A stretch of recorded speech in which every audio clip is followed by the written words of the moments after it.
Hey, what's going on, guys, and welcome back to Monster Tamer News, the weekly segment on this channel where we go over the last week's developments in the monster taming genre. To say this week has been eventful would be to drastically understate things. Palworld has released and has sold over 4 million copies as of the time I'm putting this video together, and there's been a ton of buzz, discussion, and drama surrounding the game. We got some pretty epic Dragon Quest Monsters Dark Prince news regarding sales figures. Laxiday's made an appearance with some new screenshots. We got the release of Familiar's IO on Steam, a Kickstarter which we'll get to a bit, a couple of demo updates, and more. So that being said, make sure to sit back, relax, and let's dive in.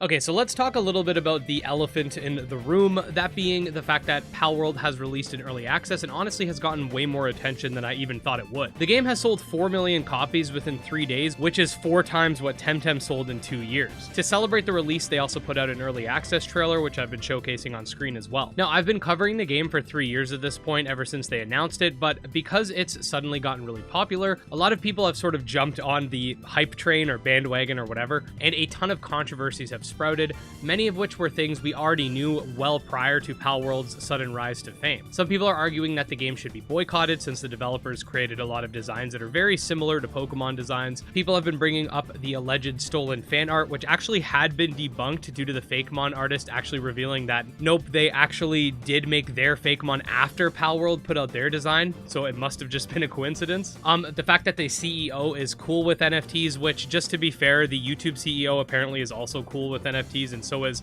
Elon Musk, and a lot of people are having these debates on Twitter.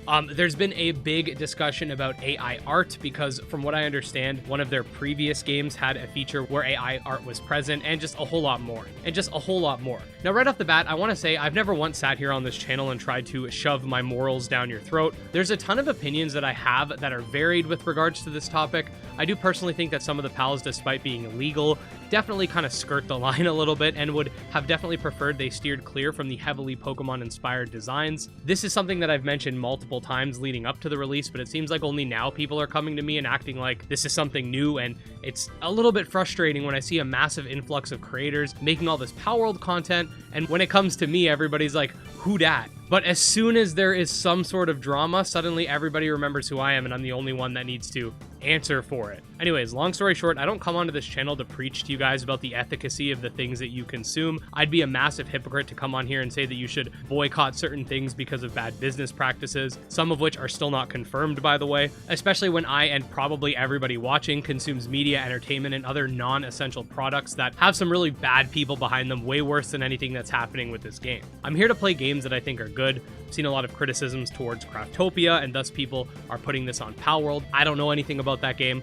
never played it. I can say I've played Palworld, and I personally think that it's worth the money, even if the game launched as a full release right now. Needs some bug fixes and whatnot, but still a solid title for the price. But the beauty of life is that you don't have to agree with me, and if you want to boycott it, that's up to you, but don't shame other people for just trying to play video games and trying to escape the world for 5 minutes and enjoy themselves. There's just been a massive logical consistency issue here because other studios that I know a lot of you guys support, like Square Enix, aka those in charge of World of Final Fantasy, and Dragon Quest Monsters, have stated that they support NFTs and Web3 and are even dabbling in AI-generated games, which essentially would replace jobs, which is where the sort of moral argument is coming from. I'm not going to sit here and say that because these things are happening, therefore it's justified. But what I am going to say is it definitely feels like things are being cherry-picked here. And have your criticisms, but we need to take some of that moral superiority down a little bit. Okay, so sorry the first section of this video was rather lengthy, but honestly there was a whole lot more I wanted to say about this situation. But Dragon Quest Monsters Dark Prince recently announced they have sold over 1 million units worldwide, which is amazing and definitely a good sign for the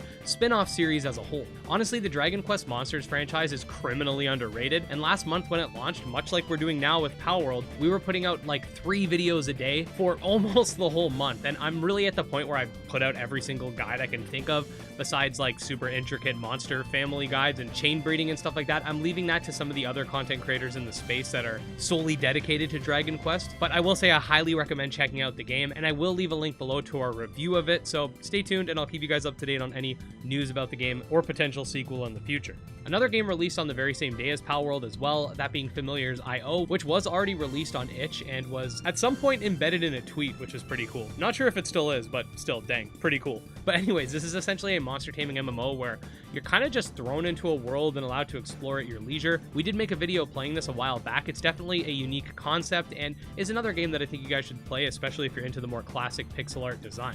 So after a couple of years of very spotty updates, Laxadays finally has shown off a few screenshots for the game.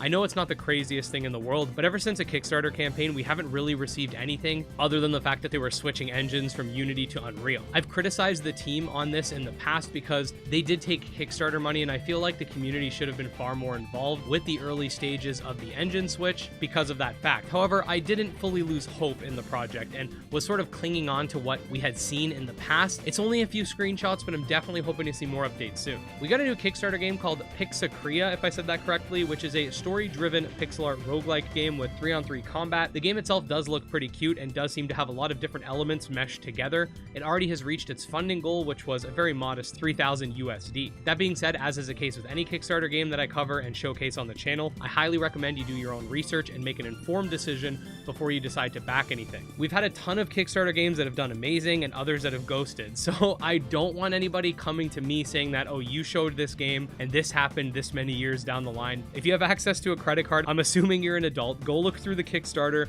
make an informed decision, and expect us to keep an eye on development moving forward. Okay, next up we have a quick word from our sponsor for this video, which is a studio that I think you'll recognize.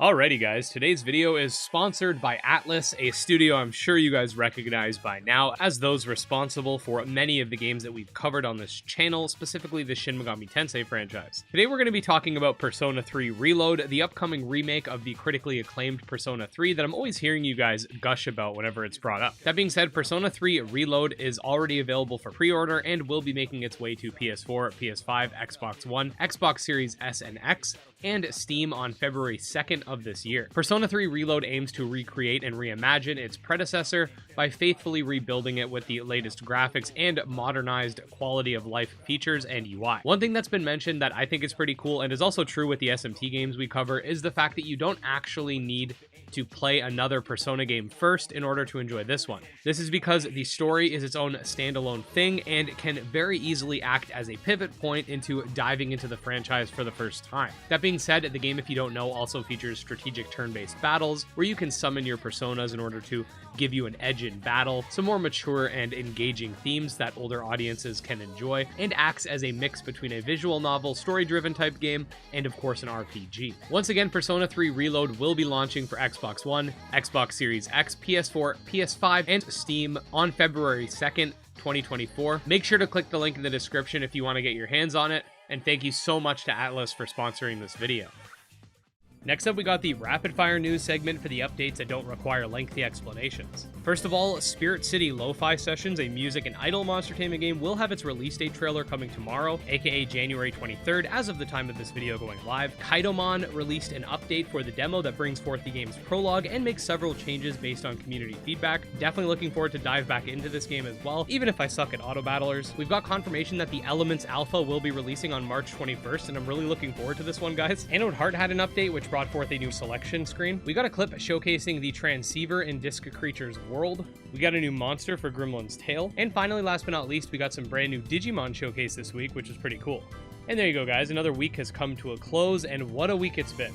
Like I said earlier, guys, I've been publishing monster taming videos pretty much every day for the last 4 years, and I've been doing everything in my power to get the genre more recognition. And I'm not gonna lie, it does sting a little bit when I see comments from people essentially accusing me of jumping on the Palworld bandwagon when I'm the only content creator with even somewhat of a sizable audience that has been consistently covering this game's progress right up until launch since 2021. We've had a massive influx of new subscribers, and I definitely want to say thank you guys for that, but also I want you guys to sort of just bask in the monster taming genre as a whole. And if you are one of these people that are really against Palworld and can't get past the fact that I've been covering this since day one, I'm sorry to say that I'm not going to be bullied around in the comments or Twitter or in DMs to fit whatever opinion you think I should have about something. I'd be a massive hypocrite to complain about someone making money on a game with designs that are too similar to Pokemon when I've made videos on this channel playing Pokemon fan games, which those games directly break copyright law, and guess what? My channel's monetized. This is especially true for any content creator that makes a living covering games that are literally copyright infringement. And even those games that don't make money, technically speaking, there could be an argument to be made that Pokemon fans are not buying new Pokemon games because they could just play fan games for free. That's why Pokemon does have a legal case when they do go after these games, even if they're non-profit. I do this as a part-time hobby to get away from the politics, the drama, and all of that other stuff. And just because I make guides for a game, or I'm saying that a game is good or fun, doesn't mean that I approve of the various aspects of things behind the scenes, the same way that I don't approve of everything that the CEO of Amazon or YouTube or Twitter are doing, despite the fact that I don't need to use these platforms for anything, especially because these are non-essential mediums that all of us are interacting with, despite any qualms we might have about the certain individuals behind them. I've seen some say that this might hurt the genre as a whole. I heavily disagree with this. After 4 years of trying to fight back against the whole Pokemon clone label, the mainstream never really changed their tune, and if anything, this is actually perpetuating a lot of growth for other indie games that do change things up a lot more than Palworld does in terms of design. Furthermore, with a lot of these games, even if the designs aren't one-to-one, it's no secret that titles like Temtem, for example, literally just take Pokemon's formula and use it in a different way. There's 8 dojo masters, each monster has 4 moves. Combat system is mixed up, don't get me wrong. They have an Elite Four equivalents for almost every single item in Pokemon, and more. Most of you guys had no issues with me covering those games because technically speaking, they didn't infringe on anybody's copyright, and I think a lot of people are more upset about the artistic aspect, but that's just one way to look at it. Others could argue that they're copying their progression and sort of like game design philosophy, which in some ways is an art in and of itself. Again, you can disagree with my takes. I'm not going to sit here and pretend that I'm an authority on any of this, but I will say that I have no interest in this type of drama because this channel's not about that. It's about covering fun monster taming games. But yeah, guys, a very heavy episode of monster taming news. I really didn't want it to be, but this has been an extremely stressful week for me, and I hope you all can understand. Also, quickly note, it's going to be business as usual around here. Palworld just dropped. I have a ton of guides already pre-planned and ready to go, and we will be the first to keep you up to date on all the latest monster taming news as usual, so make sure to subscribe so you get notified when all of that comes out. Just wanted to say special thanks to all my supporters, especially Jim Hamilton, Dro Ghost, Candy Marunci, and Tragsoft, and don't forget again to check out the link in the description if you want to try Persona 3 Reload. I'll see you guys next time. Bye.